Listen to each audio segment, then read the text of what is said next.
जन कबीर रसूल हमजा तो की क्लासिक कृति है मेरा दागिस्तान। मेरा दागिस्तान के कुछ खास अंश और ये महत्वपूर्ण पुस्तक विश्व धरोहर के रूप में जब क्लासिक का दर्जा हासिल किया है तो इसका महत्व सभी लेखकों के लिए, पाठकों के लिए जरूरी हो जाता है। मेरा दागिस्तान को पढ़कर हर पाठक के पूर्व ग्रह टूटते हैं। सवाल उठता है कि इस पुस्तक को किस विधा में रखा जाए।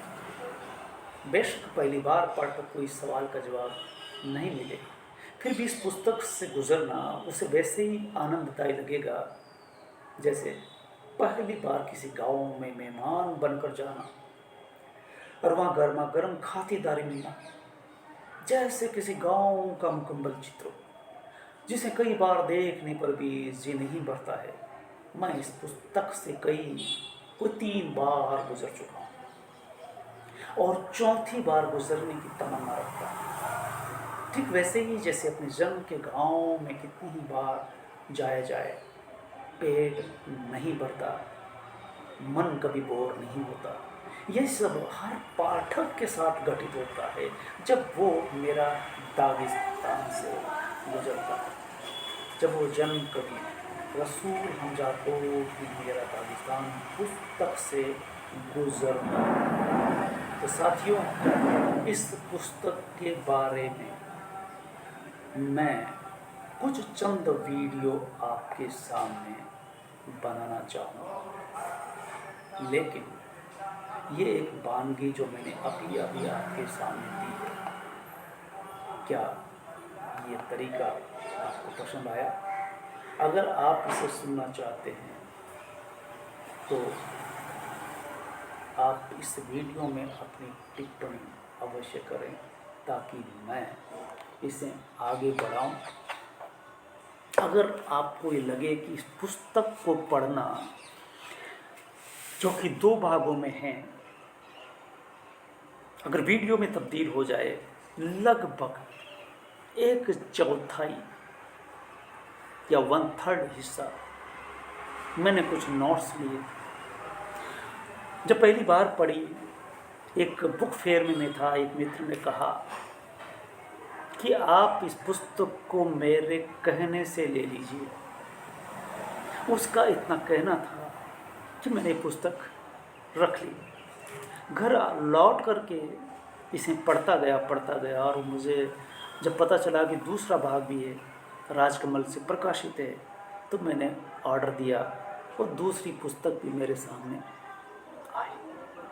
इसके बाद मैंने जब अवसर मिला इस पुस्तक को पढ़ा, तीसरी बार पढ़ते हुए जो नोट्स लिए वो आज तक मेरे पास दफन है। क्या इन नोट्स से आपकी जिज्ञासा, पाठ की भूख शांत हो सकती है? अगर आप इसे चाहते हैं तो मैं बात आगे बढ़ाऊं।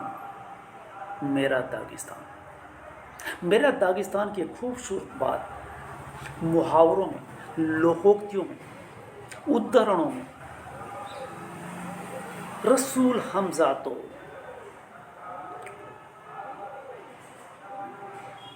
मेरा दागिस्तान तसादासा गांव में रहते हैं। उनके पिता भी कवि रहे। उस गांव को लेकर के, मातृभूमि को लेकर के, माँ को लेकर के, पिता को लेकर के, गांव को लेकर के, पड़ोसी को लेकर के, महिलाओं के चरित्र, महिलाओं की सोच, महिलाओं के रिवाज, महिलाओं की मूल भावना, वो गालियाँ देती है जब लड़ती है तो उन गालियों को भी किस तरह से लिखते हैं।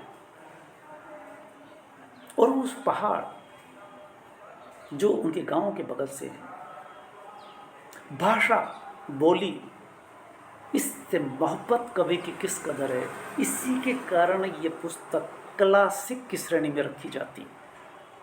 और यही कारण है कि ये उपन्यास कहलाता है। लेकिन कोई भी पाठक उपन्यास का इसे पढ़ करके उपन्यास स्वीकार नहीं कर सकता।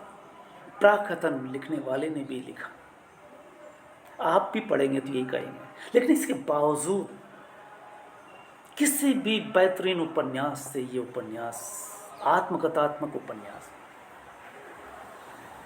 इतना बेजोड़ है, शब्दों का संयोजन और सदियों से चली आ रही लोक गाथाएं, उद्धरण, लोकोक्तियां, मुहावरे, लोक में बस चुका वो विश्वास टपकता है। अपनी भाषा के प्रति प्रेम देखिए, गांव के प्रति प्रेम देखिए, माँ के प्रति देखिए।